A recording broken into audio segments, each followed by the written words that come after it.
d'être prêt devant Dieu. Amen. Nous goûtons Seigneur chaque fois quand Dieu est prêt avec Dieu. Toi-même, tu te réjouis dans sa présence. Amen. Tu aimes même sa présence.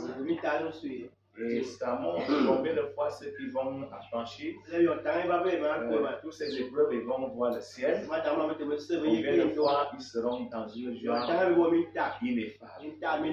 Et c'est ça notre richesse. Amen.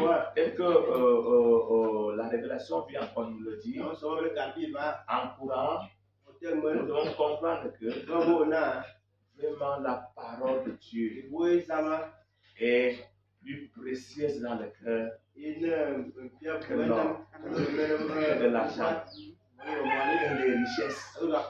Donc ça veut dire rien de ces choses ne doit me sortir de la parole. Amen. Parce que la parole de Dieu est plus que ça. Alors, en tant que don enfant de Dieu, avance frère.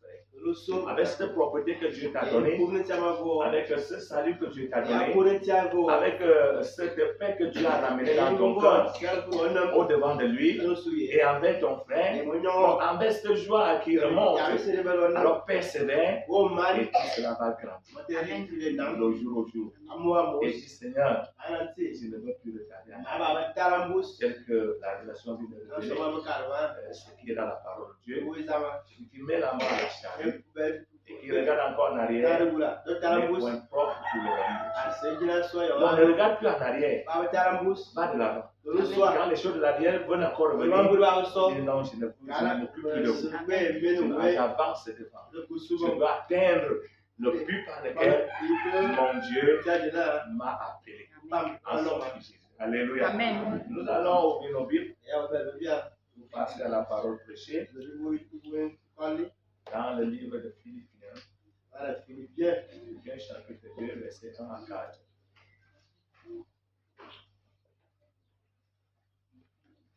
Philippiens chapitre 2, verset 1 à 4.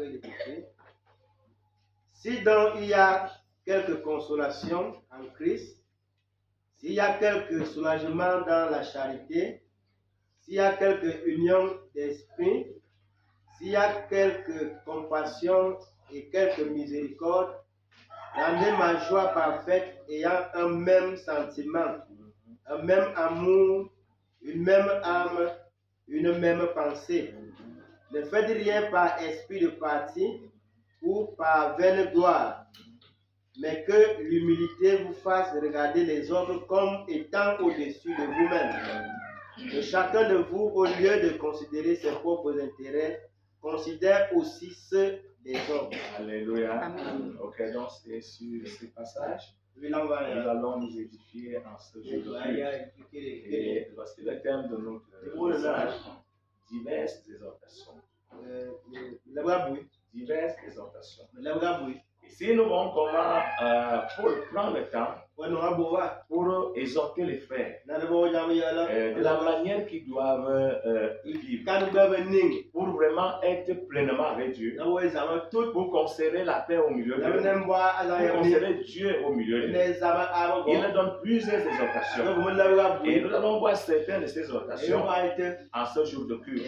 De telle manière que chacun de nous qui les mettra encore plus en pratique, voilà qu'il maintiendra Dieu dans sa vie. Et il va et Dieu sera maintenu au milieu de nous si réellement on demeure dans ces exhortations. C'est quelque chose de merveilleux. Alors Paul prend ici, s'il y a quelques consolations en Christ, bon, s'il y a quelques paroles, s'il y a quelques unions d'esprit, et puis demander ma joie parfaite en ayant un seul sentiment. Lorsqu'on parle de l'Église, l'Église est appelée à avoir un seul sentiment. Nous avons les sentiments qui étaient en Christ. Les sentiments qui étaient en Christ, c'était les sentiments d'humilité et de la gloire de Dieu dans sa vie. Christ n'avait rien à avoir des sentiments du bien de ce monde. Non, il était dans le sentiment du ciel. Et pendant qu'il marchait sur la terre, il était dans l'humilité totale. Et il regardait la gloire de son Dieu. Et il faisait tout pour la gloire de son Père. Et c'est ce sentiment qu'il faut que toute l'Église doit en avoir. Et donc, vous voyez que Paul dit que s'il y a donc quelques unions d'esprit, il y a quelques communions. Bon, il dit ici que exemple la joie parfaite en ayant le même sentiment. L'Église est un groupe de personnes qui marchent dans une seule direction. Amen. Alléluia. Amen. Ils peuvent être des milliards, mais ils ont une seule direction. Ils ont les mêmes sentiments. C'est-à-dire que leurs yeux sont fixés vers leur maître. Ils ne sont pas là pour soit se rivaliser ou bien se glorifier dans la chair. Non, ils n'ont pas ces sentiments-là. Pour eux, c'est de voir la gloire de Dieu se manifester dans leur vie et dans les vies des autres. De tous ceux qui sont les membres de l'Église. Donc, si réellement dans ton cœur tu es dans ce sentiment, tu verras qu'au milieu du peuple de Dieu, même quand le frère sera dans un autre sentiment, alors ça ne va pas d'abord beaucoup te déranger. Mais tu vas plutôt comprendre que non, le frère n'a pas encore compris. Et tu le supporteras. Tu le supporteras. C'est tout court, c'est-à-dire que non, il n'a pas encore compris. Et qu'étant membre de l'Église, il le comprendra. Quand vous comprenez que l'Église a réussi dans le premier temps, ils étaient tous dans un même sens. On dit dans les apôtres, tous dans un même amour, dans un même dans un même sentiment. On ne trouvait pas quelqu'un là-bas qui cherchait ses propres intérêts. Et ça veut dire que quand Dieu me bénit, si Dieu me donne, c'est pour tout le monde. Amen. Il y avait quelqu'un là-bas qui voulait se lever devant les autres. Elle dit tous étaient unis, les hommes humbles. Humbles, personne ne cherchait à se lever. Parce que l'Esprit de Christ était en eux. Et chacun voyait l'autre comme égal à lui-même. Donc il n'avait pas la supériorité d'esprit, avoir une pensée supérieure que les autres. Chercher à les dominer et avant que non, eux ils ne sont rien. Non! Et ça pourrait voir Jésus, lui, quand il était sur la terre, il appelait les disciples mes frères. C'est-à-dire, il n'y avait rien de supérieur. Il les appelait mes frères. Les qu'il a mes frères. Donc, nous devons avoir les mêmes sentiments. Il dit ici, ne faites rien par esprit de parti. Quand nous avons le même sentiment, vous allez voir qu'on ne va pas faire des choses par esprit de parti. C'est moi, je fais pour ma part. L'autre va faire pour ça. On dit souvent aux enfants de Dieu, quand tu as, tu dois savoir que je dois travailler même pour aider le frère. D'abord, ça ne connaît plus. Que l'enfant de Dieu doit. Quand je prie, même c'est pour je prie pour mes frères. Donc, si Dieu m'a placé, c'est bon, il m'a placé, et quelque part, et quand il m'ouvre les portes, je sais que les frères sont bien. Donc, je travaille. Je ne fais pas quelque chose pour essayer de partir. Pour pas une partie, non, c'est moi. Donc, beaucoup disent non, c'est nous les massas, c'est nous les écoles, c'est nous les secondos, c'est nous les boulots. Non, pour la base des choses là sont brisées. Puisque la Bible dit que par Jésus-Christ, Dieu a brisé le mur de séparation. Alléluia. Amen. Il a fait, oui, un seul corps, c'est-à-dire nous qui étions loin et ceux qui étaient approchés, il a fait d'eux un seul corps. Alléluia. Et de manière que tous marchent dans un même esprit. On parle de l'église dans le monde entier. L'église marche, c'est-à-dire l'église du mouvement entier, pas les dénominations. Mais l'église qui est réellement l'église, chaque membre de l'église marche dans le même sentiment que l'église primitive avait eu et que Jésus avait, et va marcher jusqu'à la fin. Et c'est ça, frère. Ne faites rien par ici de parti. Si tu étais quelqu'un qui avait un ici de parti, non, je vais faire ceci pour qu'on me glorifie. Ça, ce n'est pas de Christ, ce n'est pas le sentiment de Jésus. Je demeure dans l'aventure de Dieu. Quand je fais même, c'est que mon si c'est moi qui ai fait, alors toute l'église est glorifiée par ça. Amen. Alléluia. Amen. Toute l'église a réussi, toute l'église est bénie. Parce que Dieu m'a utilisé. Et quand il m'a utilisé, ce n'est pas pour moi seul, c'est pour toute l'église. Il m'a donné, ce n'est pas pour moi seul, c'est pour toute l'église. C'est comme ça que vous devez comprendre. Et vous allez voir donc dans le marche avec le Seigneur, beaucoup de choses disparaîtront. Ne faites rien par esprit de parti. Il dit ici, ne faites rien par esprit de parti, ni par vaine gloire. Quand je cherche la vaine gloire, je vais faire les choses peut-être louer pour qu'on m'acclame. Non, l'église n'a pas cette pensée-là. Au contraire, les membres de l'église sont que lorsqu'on veut vouloir même venir les glorifier, ils sont indignés. Tout vrai membre de l'église, lorsqu'on va chercher à vouloir les glorifier, ils s'indignent. Parce que son Dieu ne permet pas qu'il soit. Il attend sa glorification. Alléluia. Amen.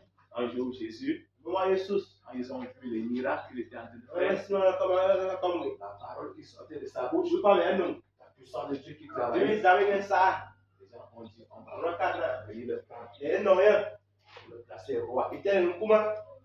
Jésus étant Dieu, connaissant déjà ce qu'ils ont fait comprendre, il a fui. Parce qu'il n'avait pas le temps de la gloire. Est-ce que de voir Jésus et de voir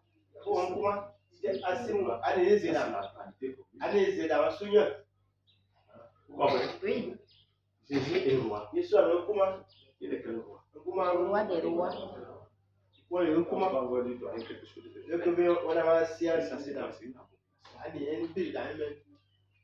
Parce qu'il regardait sa gloire éternelle, il est roi des rois.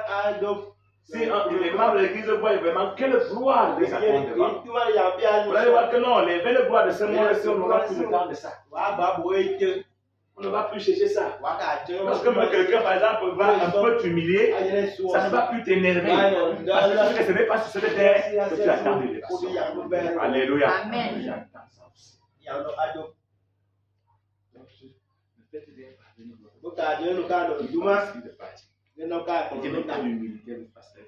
Voir les autres comme étant au-dessus de vous.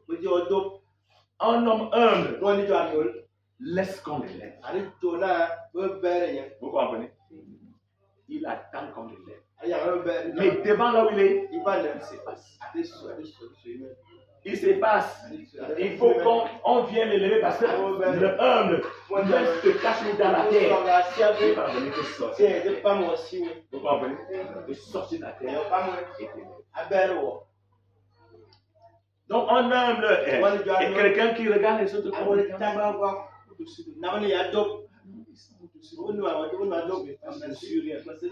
m'humilie, je me rabaisse, j'avance, je me soumets à ce que le Seigneur veut et j'avance. Voilà la nature que tous les membres de l'église. Un peuple comme nous sommes ici, si on est rempli tous les styles de divinité, il n'y aura même pas de discussion par exemple. Parce qu'un homme humble, c'est-à-dire lorsqu'il est devant les gens, d'abord vous n'allez pas le voir chercher à s'afficher. Il ne s'affiche pas. Il n'a pas à vouloir beaucoup parler. Parce qu'il ne veut pas se faire voir. Des fois, il se cache. Il se cache. Mais même quand il va se cacher, la Bible dit que Dieu va le relever et va le glorifier. Donc apprenons à revêtir les sentiments d'humilité. Évoluons dans la lecture. Éphésiens chapitre 4, verset 1 à 3. Éphésiens chapitre 4, verset 1 à 3, il est écrit: Je vous exhorte donc, moi, le prisonnier dans le Seigneur, à marcher d'une manière digne de la vocation qui vous a été adressée, en toute humilité et douceur, avec patience, vous supportant les uns les autres avec charité, vous efforçant de conserver l'unité de l'esprit par le lien de la paix. Voilà, ça va, frère. Voilà ce que Paul continue à exhorter les frères. Et dit, je vous exhorte. Donc, moi, le prisonnier de Jésus, à marcher d'une manière digne de la vocation qui vous a été adressée. Donc, la vocation qui a été adressée, on parle de la vocation qu'on appelle. Notre appel au salut, notre appel pour le royaume des cieux. Dieu nous a appelés à marcher dans le même sentiment, les yeux fixés vers Jésus, dans un même esprit, rempli d'humilité, de douceur.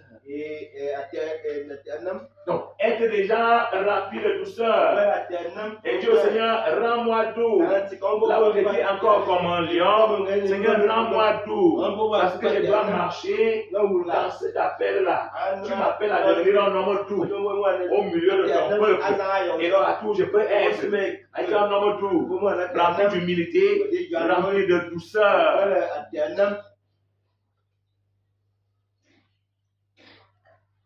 On nous dit que la douceur attire, instruit. Mais l'agressivité repousse et détruit. Vous comprenez?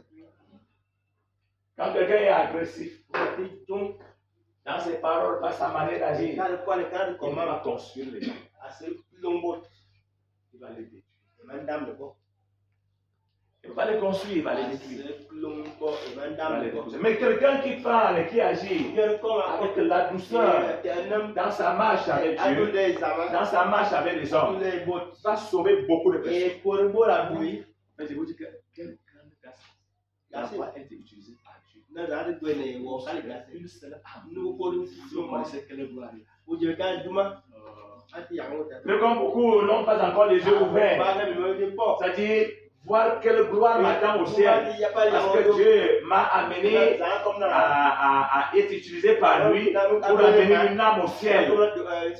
M'a amené à parler comme il veut et que ça a touché le cœur d'une personne qui quitte un péché et qui devient comme Dieu veut.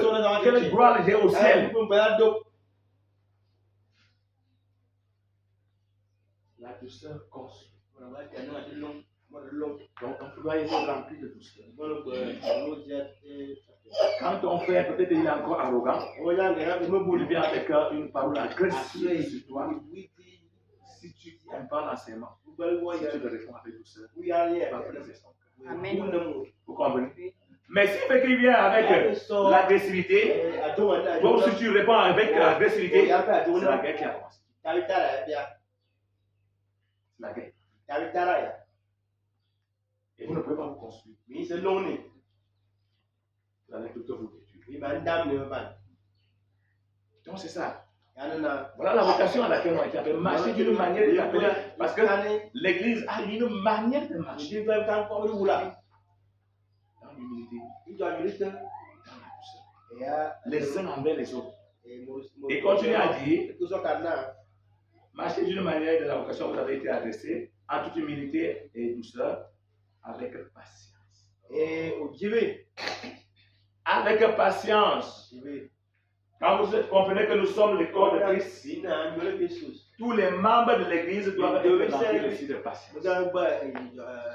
Tu veux savoir patienter. Quand vous voyez d'abord, on attend le retour de Jésus. Les hommes impatients, tel que la Bible nous dit ici, alors qu'ils se sont déjà égarés et ils se sont déjà impatients. Ils disent, ah, il va venir quand? Toutes choses demeurent depuis que les frères sont morts. Et l'apôtre a dit qu'ils oublient que oui, la même tête était remplie, mais elle a été détruite. Donc l'impatience amène quelqu'un à sortir de la voiture. Quand tu es impatient, okay, je prie le Seigneur, je vais être rempli de patience. Alléluia. Amen. Pierre avait appris aux frères pour les amener à voir quelle marque de patience ils doivent avoir. Il les a dit, un jour est comme 1000 ans.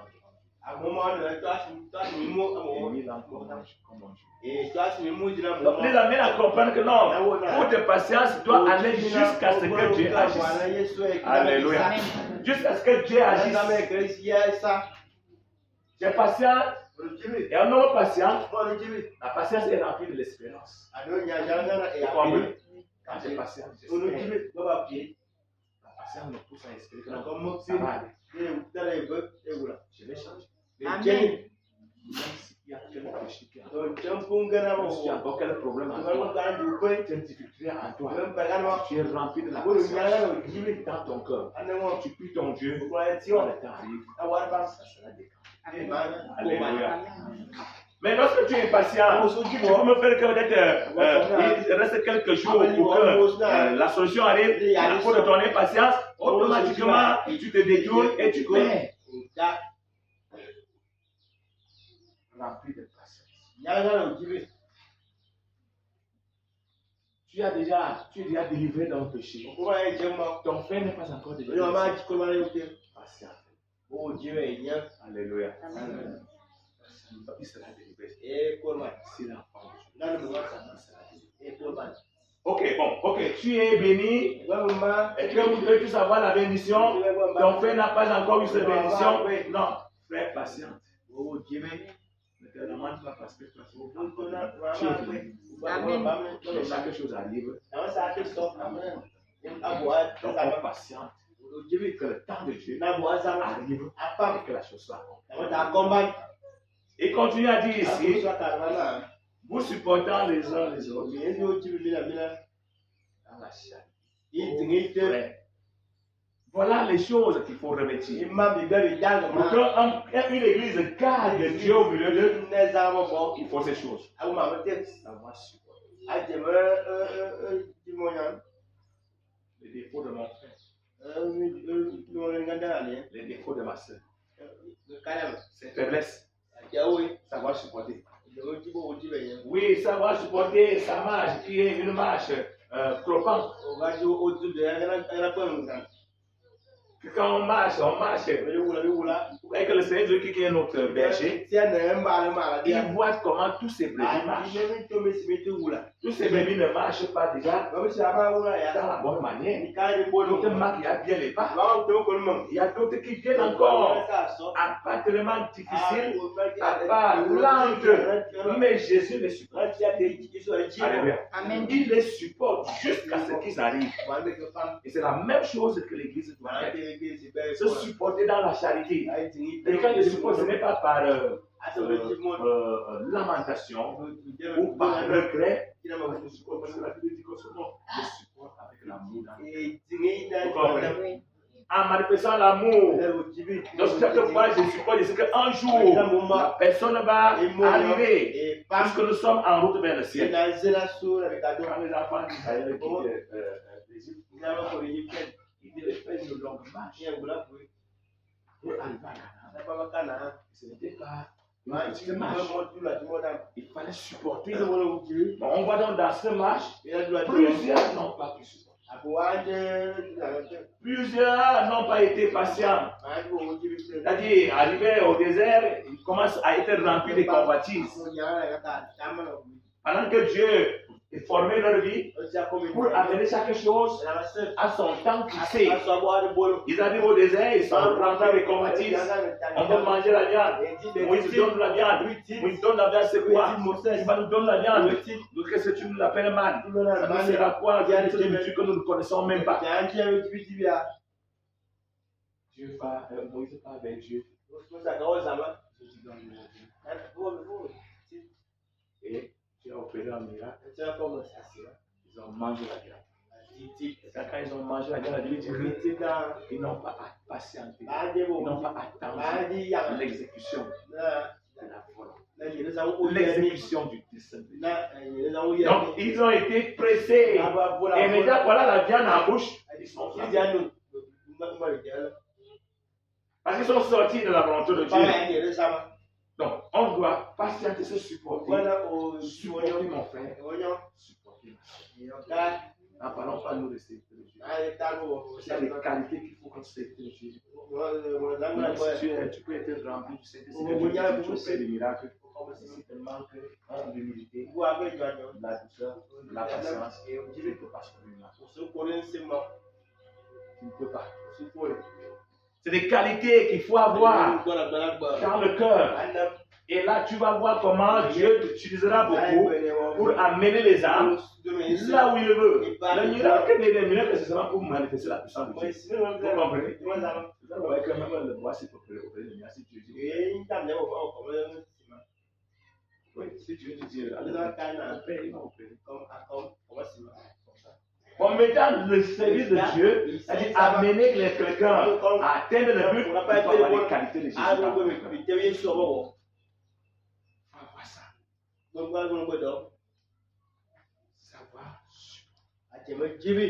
dans la charité. Maintenant, il parle d'une autre chose. Vous efforçant à conserver l'unité de l'esprit dans le bien de la paix. Merveilleux. Le peuple de Dieu s'efforce à chaque moment à garder l'unité. L'esprit est uni. Nous sommes tous en paix. Vous comprenez? On est dans le même esprit. Donc on s'efforce, non. Quand vous êtes entre moi bien là pour chercher à vous à mettre la discorde, chacun s'efforce sur le nom de Dieu pour garder la paix. Alléluia. Nous sommes censés, ça va nous détruire. Alléluia. Parce que c'est là où on est dans le même esprit. L'unité de l'esprit. C'est dans la paix. On ne peut pas être dans le même esprit quand il y a la discorde. Vous comprenez? Quand il y a les discordes, chacun est dans son esprit. Chacun est dans sa pensée. C'est là où la Bible dit dans Jacques, il y a beaucoup de désordre. Mais maintenant, quand il y a vraiment l'unité de l'esprit, parce que chacun s'efforce, non, je ne veux pas être un homme de problème. Comme le frère m'a réprimandé, à ce niveau, même là, bon, ok, ce que je reconnais, vraiment, je reconnais. Pour que ce que je ne reconnais pas, il y a raison. C'est les discussions. Vous comprenez? Oui. Qui peut grandir. Regarde ce qui est juste. Pas les débats, on va discuter. Nous ne sommes pas dans le monde. C'est dans le monde que chacun fait valoir ses pensées. Vous comprenez? Chacun veut faire valoir ses idées. C'est pas l'église. L'église, on cherche à marcher dans un même esprit. Selon Dieu. Ce n'est pas faire valoir nos idées, nos pensées, nos raisonnements. Non. Conserver l'unité de l'esprit. Dans un foyer, quand vous êtes là ensemble, si vous voulez vraiment voir la réussite dans votre match, on va conserver l'unité de l'esprit. On ne doit pas laisser que ça.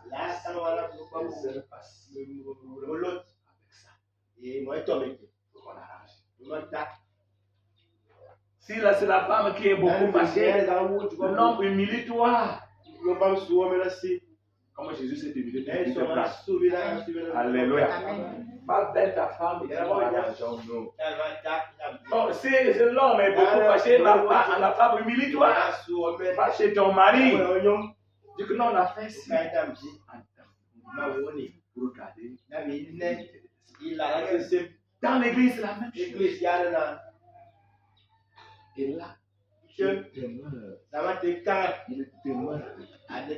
Et jusqu'à ce que la perfection va grandir dans les vies des frères. Et on va voir comment les gens sont construits, comment les vies des gens changent, comment l'église grandit, comment la gloire de Dieu rayonne dans les vies des frères. Et jusqu'à ce que le jour du Seigneur arrive et qu'on entre dans la gloire éternelle. Lisons un dernier passage. Romains chapitre 12,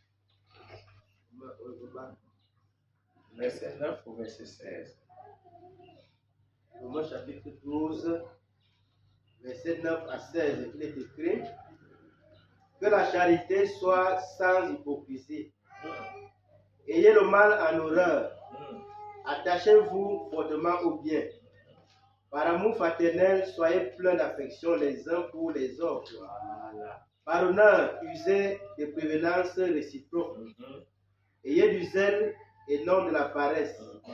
Soyez fervents d'esprit. Servez le Seigneur. Réjouissez-vous en espérance. Soyez patients dans l'affliction. Persévérez dans la prière. Amen.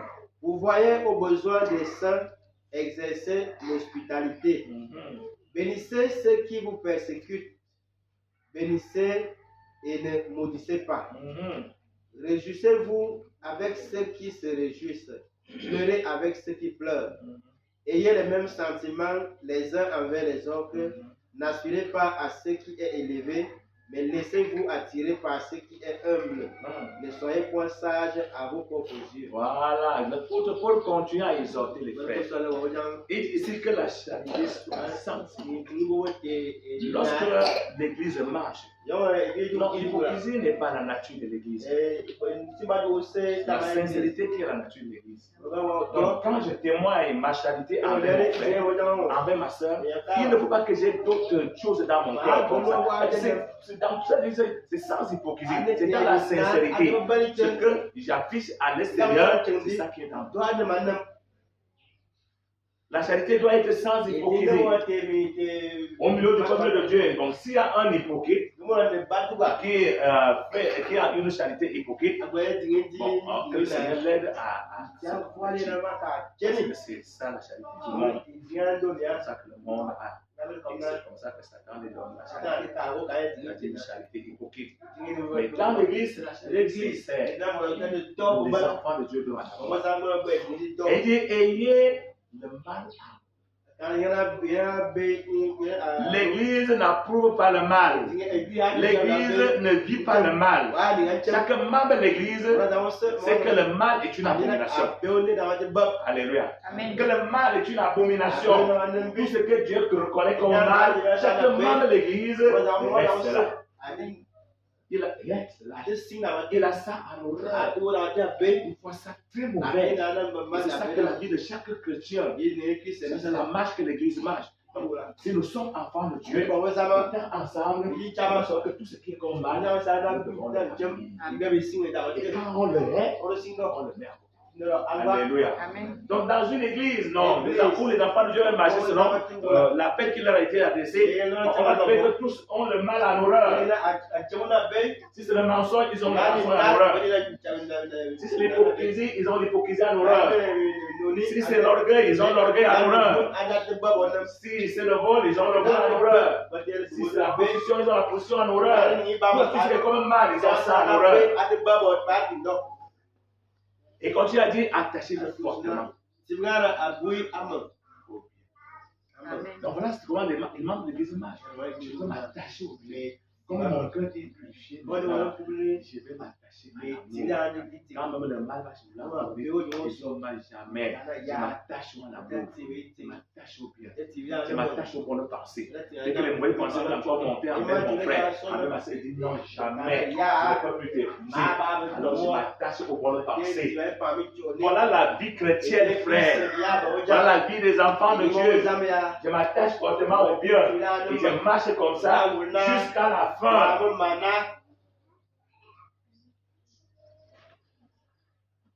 Et dit, par amour fraternel, soyez pleins d'affection les uns. Par amour fraternel. Vous savez, l'église, je connais quelque chose quand on venait de croire. C'est que lorsque on fait la prière de clôture à l'église, dans une grande assemblée, des fois, l'homme de Dieu pouvait dire à levez-vous pas la main. Levez-vous pas la main. C'est-à-dire, dans cette tenue, on dit, ça peut tenir de l'esprit. Ce n'est pas tenir seulement à l'extérieur, mais du cœur, c'est-à-dire vous montrer l'attachement que le corps de Christ est attaché l'un à l'autre. Alléluia. Et c'est comme ça, par amour, attachez-vous. C'est-à-dire, vous devez avoir l'affection. Quand on dit affection, c'est l'amour avec attachement. Donc, j'aime mon frère, je suis attaché à lui. J'aime ma soeur, on est attaché. J'aime les frères, on est attaché. Quand on dit vraiment que les brebis, vous devez aimer vos conducteurs. Vous devez avoir beaucoup d'affection avec vos conducteurs. Ça veut dire, j'aime mes conducteurs, je suis attaché à eux. Et là, on reçoit les grâces que tu as dit.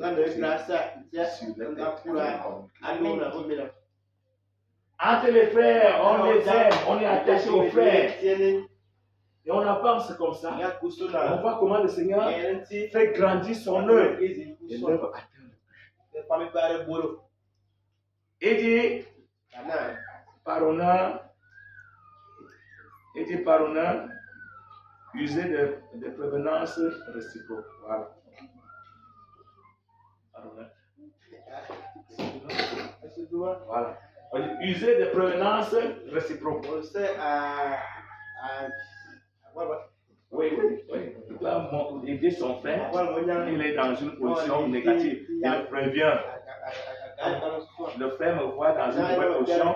Il me prévient. Je le vois dans une mauvaise position. Je le préviens. Donc c'est comme ça. Parce qu'on veut que l'honneur de Dieu demeure en nous. On veut que la gloire de Dieu demeure en nous. On se prévient parce que dès que vraiment il y a quelque chose de mal qui vient, ça va commencer à déshonorer Dieu. Vous comprenez? Donc on se prévient. Fais attention, les choses-là, elle est mauvaise. Ça peut amener le mal dans ta vie, au milieu du peuple. Donc on se prévient les uns les autres.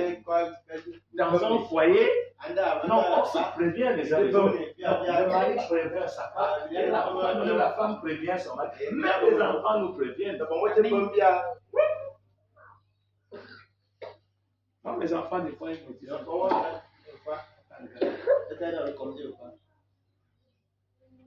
Et quand j'entends ce que je dis, merci. Donc, même les enfants, nous préviennent. User de prévenance réciproque. Parce qu'ils sont remplis de la bonne gloire. Personne de nous n'a atteint le but.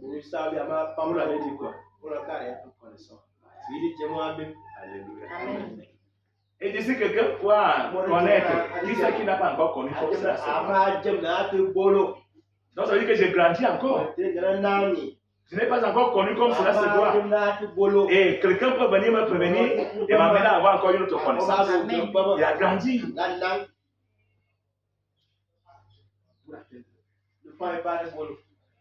Et quand tu as dit ici, il disait non de la paresse.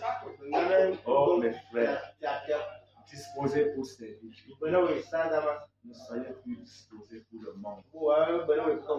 Alléluia. Amen. Zélez pour Dieu. Zélez pour la gloire de Dieu. Zélez pour faire la volonté de Dieu. Zélez pour prier. Zélez pour adorer. Zélez pour aller rendre visite aux frères. Soyez zélés.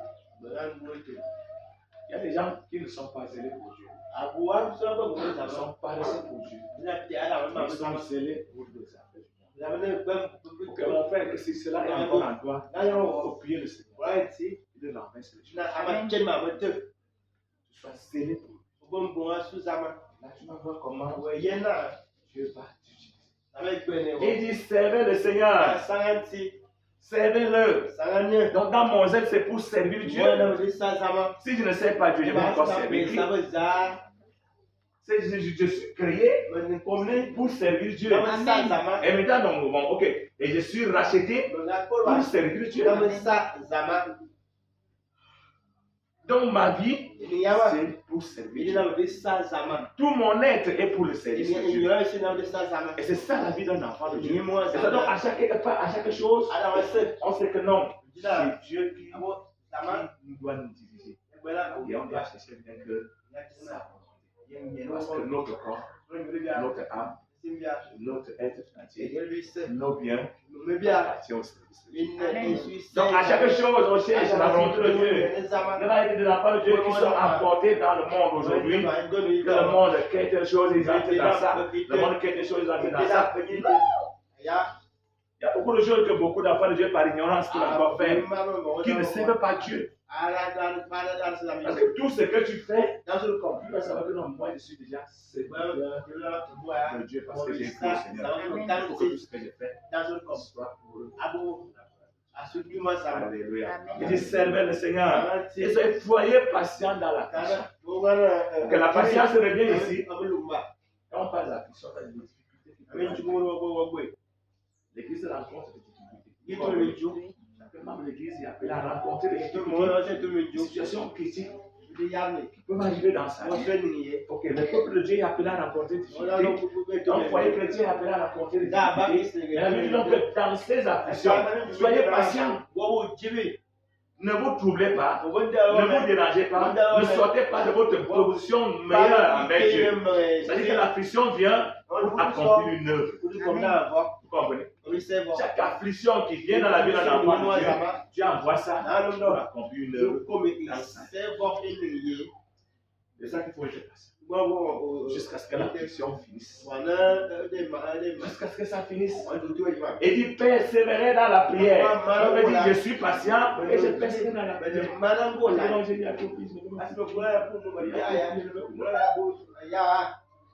Je persévère dans la prière. Même si c'est comment Dieu, je sais que tu me sortiras. Je sais. Et continue à m'aider. Accomplis ton œuvre. Je suis patient. Je persévère dans la prière. Et tu pourvoyais aux besoins des saints. C'est un grand enseignement. Peut-être beaucoup peut-être ne connaissent pas. Les saints sont appelés à pourvoir aux besoins des saints. Aux besoins des saints qui sont dans le manquement. Les saints qui sont dans le manquement, ça veut dire pourvoir à leurs besoins. Quand toi tu as, on doit pouvoir aux besoins de saints. Lorsque je pourvois aux besoins de saints, alors Dieu me bénit encore pour que je pourvoie encore aux besoins des saints de plus en plus. Et pour qu'au dernier jour, les richesses du ciel. Là où l'église vit. Nous avons un peu qu'avec l'église primitive, les frères vendaient leur terrain, ils vendaient leur champ. Et quand ils vendaient leur champ, ils ne disaient pas que non, je donne pas cet argent pour moi. Ils venaient, ils déposaient entre les pieds des apôtres. Et les apôtres venaient, ils partageaient selon les besoins des sœurs. De chacun, comme ça qu'ils parce qu'ils avaient l'esprit dans leur cœur de pouvoir aux besoins. Ne sois plus un enfant de Dieu qui voit un miséreux quelque part et il a quelque chose, il dit qu'il doit travailler. Il ne lui donne pas Dieu les grâces. J'ai des petits passages lui dit fortifie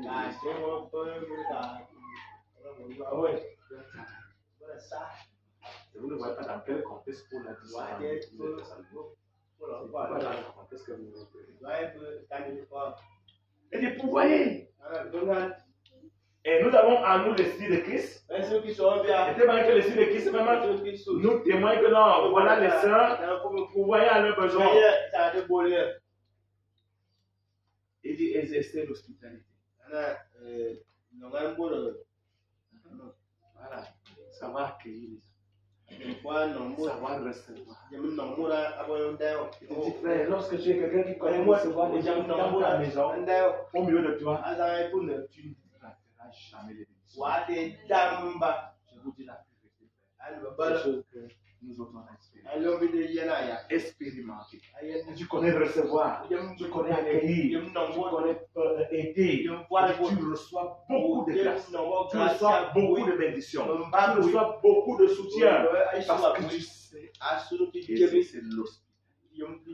Et nous voyons comment les gens comme Abraham, qui avait ces instructions dans leur vie, où le Saint-Esprit donnait cela dans leur vie. Non, Abraham, il connaissait le Seigneur. C'est que si Abraham était quelqu'un qui ne connaît pas, il n'allait pas recevoir les âmes, il n'allait pas sauver l'autre. Mais c'était les gens qui étaient que lorsqu'il était là, il forçait les gens même à venir même à te dire, pardon, avec les pieds, tu manges. Si toi tu es la marque d'enfant, tu regardes toi, ta femme et tes enfants. Les autres non. Ne regarde pas. Tu ne peux même pas accueillir. Je l'ai calculé. Surtout le mois. Donc il ne faut pas que quelque chose chez son frère. Non. On vous enseigne que lorsque tu es un enfant de Dieu et que tu es à la maison, Dieu te bénit et te donne à manger chaque jour. Quand tu prépares, si vous êtes à 5 dans la maison, c'est que le repas que tu as préparé, peut-être 7 ou 8 personnes vont manger ça. Alléluia. Amen. 7 ou 8 personnes. Au moins 3 plats par jour. Quelqu'un qui manque à manger. Ou bien l'esprit va te dire, voilà tel là-bas qui n'a rien à manger. Ou bien quelqu'un a dit, est-ce que l'église d'aujourd'hui, les gens pensent encore que non, comme tu manges comme ça?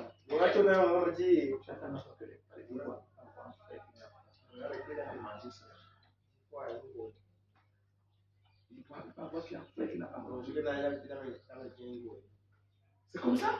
Et Dieu te fait monter ça. Non, tel frère n'a pas mangé. Et je dois lui donner. C'est ça la marche de l'église.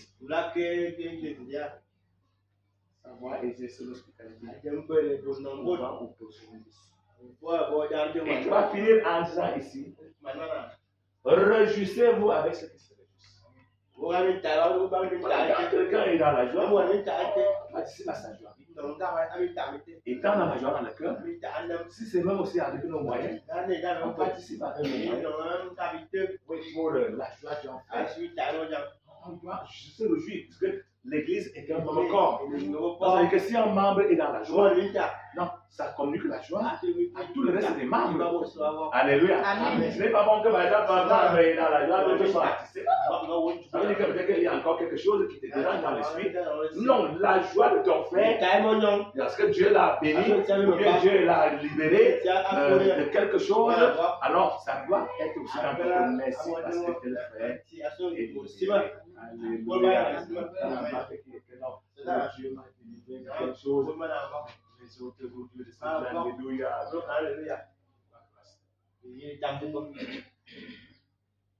Ce n'est pas du seul. Chacun c'est à son temps. Amen. Et il dit pleurer avec ceux qui pleurent. Donc ça veut dire que l'autre grand frère, il est dans un malheur, on doit le soutenir. Ça nous fait mal dans le cœur. On est touché par son malheur, on est touché par sa difficulté et on pleure avec lui. Et s'il faut l'aider physiquement, on l'aide physiquement aussi au niveau où nous pouvons l'aider. Dans son malheur, voilà la vie de l'église. Non, ok, dans son malheur, allez, on dit, va un peu. Je dois participer à ce malheur. Je dois l'aider. Je dois témoigner que non. Oui, je suis en même corps. Ce que tu ressens, je le ressens. Et pour le soutenir. Et pas finir en disant ici. Ayez les mêmes sentiments les uns envers les autres. N'aspirez pas à ce qui est élevé. N'aspirez pas à ça. On vous dit souvent que faire. Chacun de nous à ce que Dieu lui a réservé. Amen. Jean avait dit ceci. Lui ne peut le savoir que ce qui lui est donné. Alléluia.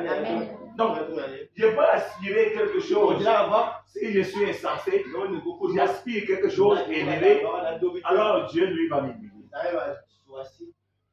Les deux fils de Zébédée.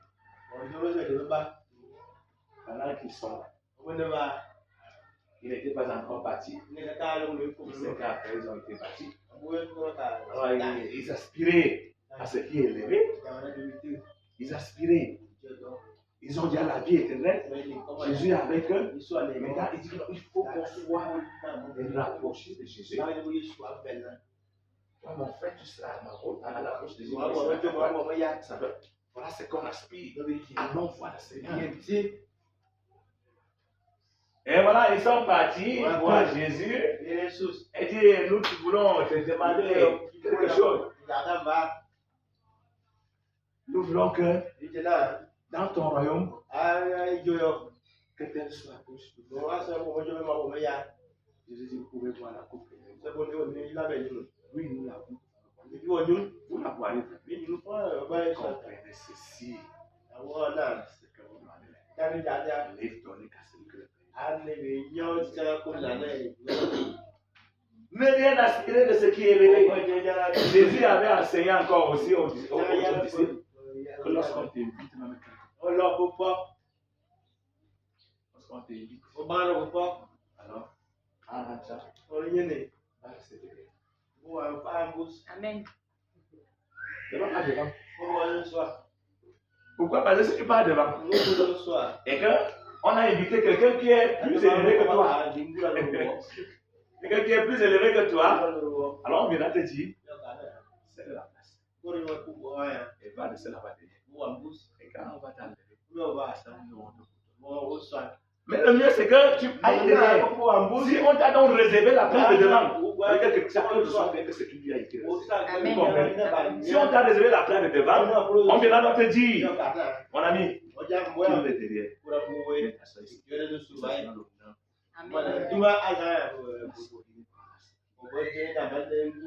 Tu es serviteur de Dieu. Tu es un serviteur. Tu es brebis, tu as le passé. Et tu Seigneur, je veux t'attirer par ce qui est humble, toujours jusqu'à ce que tu fasses ce que tu feras dans ma vie. Et quand le temps arrive, tu positionnes chacun dans sa place. Et on est glorifié. Nous allons donc regardons dans que nous voulons dessus. Voilà la marche de l'Église. Marcher dans les mêmes sentiments en Christ. Marcher dans l'humilité. Remplir de l'esprit humble. Tous les jours dans notre marche. Marcher dans la douceur. Les enfants de Dieu doux qui sortent de tout ce qui est comme agressivité. Et remplir de la patience de Dieu. Là où j'étais encore sans patience, dis Seigneur, remplis-moi de la patience. Que ce soit dans les afflictions, que ce soit dans les besoins, dans ce que je veux avoir auprès de toi. Oh Dieu, remplis-moi de la patience. Ok, tu étais paresseux dans le service de Dieu. Non, repends-toi et dis Seigneur, rends-moi zélé. Je veux être zélé. Bon, tu étais encore peu hypocrite dans la charité, dans l'amour, repends-toi, frère. Et sors de cette nature satanique. Et sois sincère dans la charité envers les frères, envers les sœurs. Ok, Dieu, pourvoyons pour besoin des sœurs. Gloire à Dieu, continue à pouvoir. Tu ne pourvoyais pas, repends-toi et décide. Bon, étais-tu hospitalier? Gloire à Dieu. Donc, tu n'es pas hospitalier, Seigneur, mais c'est la nature en moi. Tu es aspiré, tu aspires à ce qui est élevé. Pardonne-moi de ce que tu as fait dans ma tête. C'est ce que tu vas me guider à pour ça. Je ne le pas et je vais laisser attirer à ce qui est chacun puisse lancer sa position par rapport à cette parole.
On essaie de t'accorder la grâce pour pouvoir vraiment marcher selon l'appel qui t'a été adressé. C'est appel que l'Église doit aller dans la même direction. Même si t'accordes la grâce d'être dans cette direction jusqu'à ce que tu quittes la terre. Puis le Seigneur.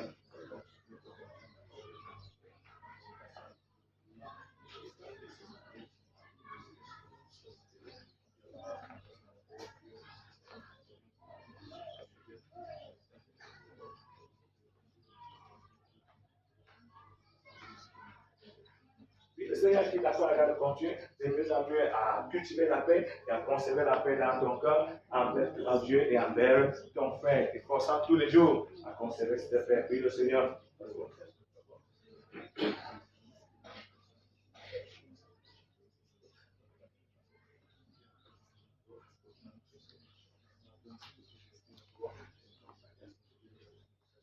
Puis le Seigneur qui t'aide vraiment à supporter les autres dans la charité, avec chacun, mais dans l'amour, dans la charité, que tu supportes les faiblesses des autres. Oui, il y a toujours la pensée que ça ira, et en deuxièmement aussi le droit de Seigneur des amis.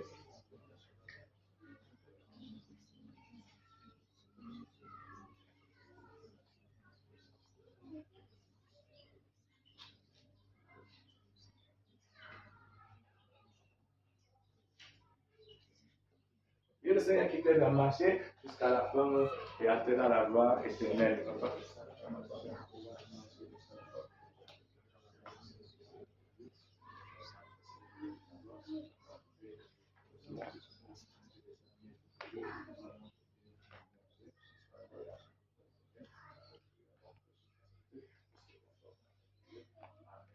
Alléluia. Amen. Ok, nous allons évoluer. Bonsoir. On va passer à la Sainte-Seine. Tel que nous le savons toujours. On va lire dans la parole de Dieu.